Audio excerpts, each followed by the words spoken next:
Assalamualaikum dan salam sejahtera. Nama saya Alina Zubaira binti Muhammad Nurullah. Kad matrik saya 10 DLS 23F2064 dan ini adalah rakan sekumpulan saya. Assalamualaikum. Saya Nur Haslina binti Hasan. Nombor kad matrik saya 10 DLS 23F2055. Nama saya Marsha binti Usni dan nombor kad matrik saya 10 DLS 23F2051. Nama saya Faraz Beka binti Muhammad Idris. Nombor kad matrik 10 DLS 23F2084.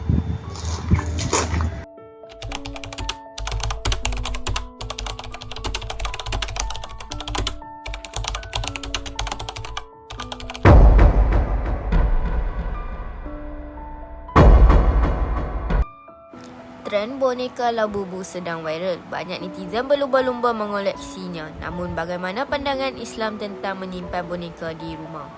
Korang tahu tak patung Labubu yang tengah viral tu?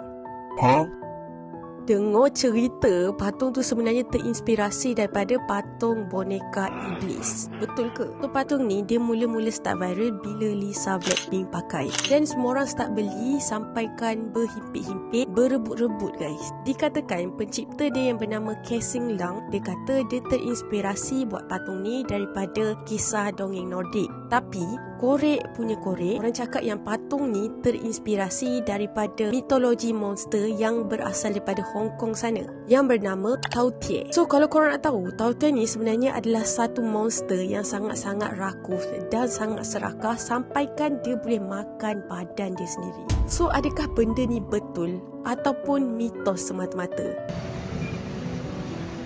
Objektif kami pada hari ini ialah kebaikan dan keburukan budaya viral. Kami akan menghuraikan tentang kesan, punca dan juga cara mengatasi budaya viral terkini. Isu yang terpilih adalah patung Labubu. Saya akan mengulaskan punca seseorang individu atau masyarakat mengikuti budaya trend pada masa kini. Pertama sekali, puncanya ialah pengaruh media sosial.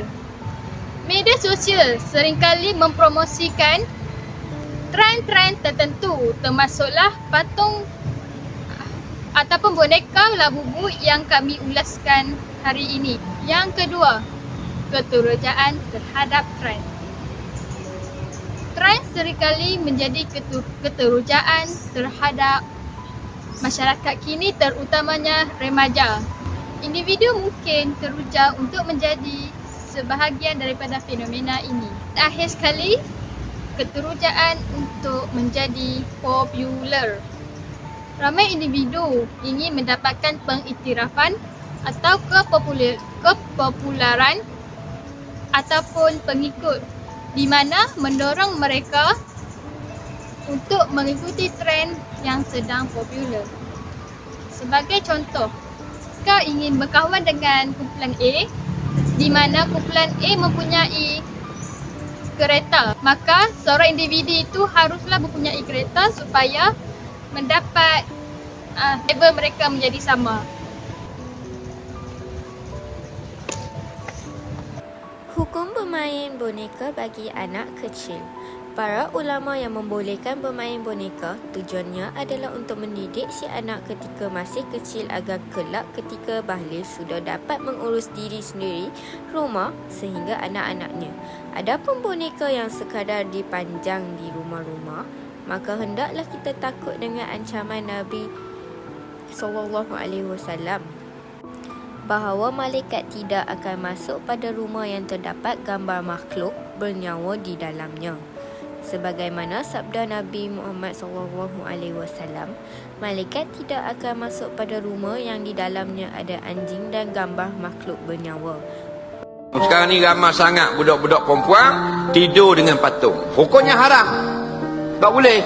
Patung-patungnya hanya boleh untuk kanak-kanak bermain. Pasal apa? Ramai anak-anak dara kita umur 18, 20, awet-awet, tidur bubuh patung. Bel lah, itulah, inilah, adudu lah, macam-macam pesen tak boleh. Pasal dia tengok daripada artis-artis. Ayah tengok dalam bilik anak dara ada patung-patung haram.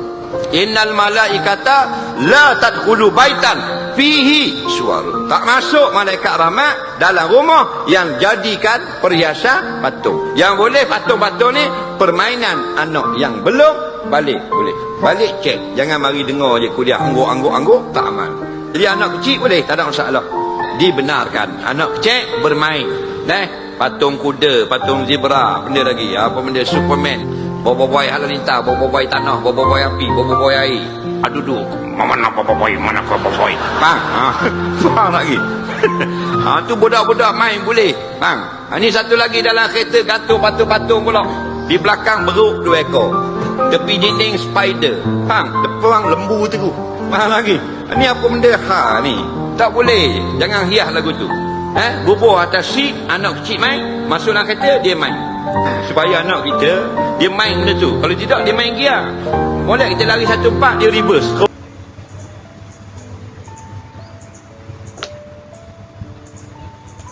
Saya akan menyatakan kesan-kesan buruk yang akan berlaku pada seseorang individu.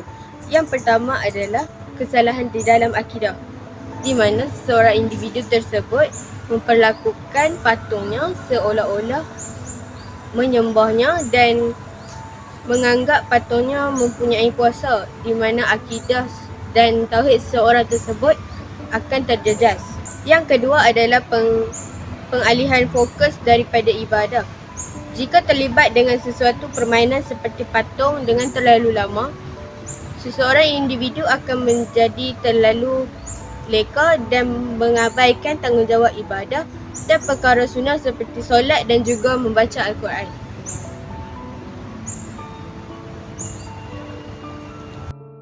Malaikat tak masuk ke dalam rumah kalau di rumah tu ada patung. Kenapa malaikat tak mau masuk ke dalam rumah ada patung? Karena di patung itu ada jin, ada setan tempat tinggalnya. Orang yang diganggu jin, hantu setan di ruqyah tak boleh ada patung di rumahnya. Ada patung, buang-buang semua karena tempat dia berdiam di dalam.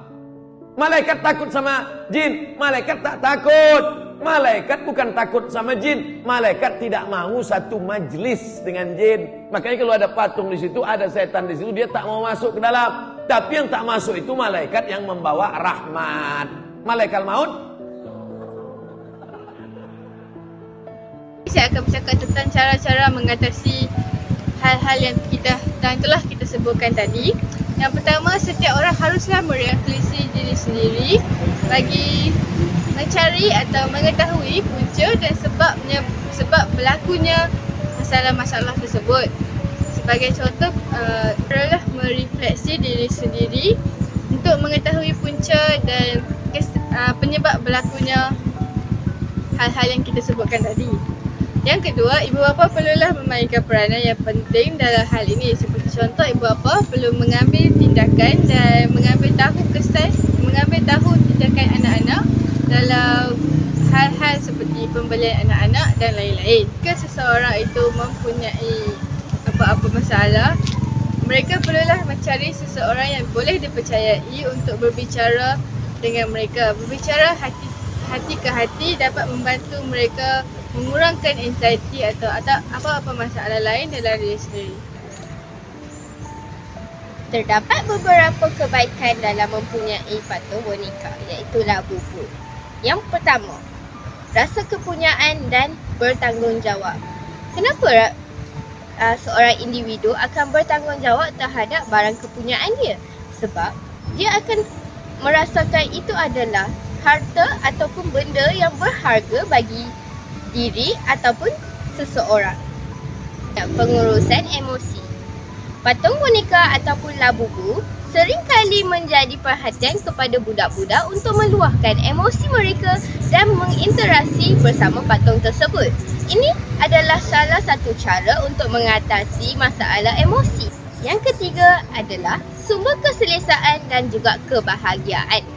Kajian mendapati bahawa kanak-kanak lebih selesa dan bahagia bersamping patung mereka. Mereka dapat bermain bersama dan meluangkan masa dengan patung tersebut. Bolehkah boneka untuk anak-anak? Terdapat pengecualian dalam khusus boneka anak-anak. Sebahagian ulama memperbolehkan boneka yang dimaksudkan untuk mainan anak kecil. Dalam sebuah hadis, Aisyah radhiyallahu anha pernah bermain boneka di hadapan Rasulullah SAW dan beliau tidak melarangnya. Namun ini dikhususkan untuk boneka yang bertujuan mendidik dan bermain bagi kanak-kanak. Kesimpulannya, membeli patung labubu sebagai sebahagian daripada budaya viral memberi pengalaman yang menyenangkan dan mungkin juga menguntungkan bagi sebahagian orang. Namun, pentingnya untuk mempertimbangkan motivasi dan dampaknya sebelum membeli agar keputusan yang diambil bermanfaat secara jangka panjang dan tidak hanya kerana trend terkini. Itu sahaja daripada kami. Sekian, terima kasih. Assalamualaikum warahmatullahi wabarakatuh. Kesimpulannya, mengoleksi boneka untuk hiasan rumah terutama bagi orang dewasa lebih baik dihindari kerana menyerupai patung dan sistem mystery box berpotensi melanggar prinsip kehalalan dan pertimbangan kemudaratan. Selalunya, pertimbangkan manfaat dan kesesuaian dengan syariat sebelum memutuskan untuk mengikut trend seperti ini. Membeli boneka labubu tidak hanya mengandungi unsur maisir kerana konsep pembelian mystery box yang penuh ketidakpastian dan juga pemborosan, tetapi juga dapat menimbulkan kemudaratan lebih besar.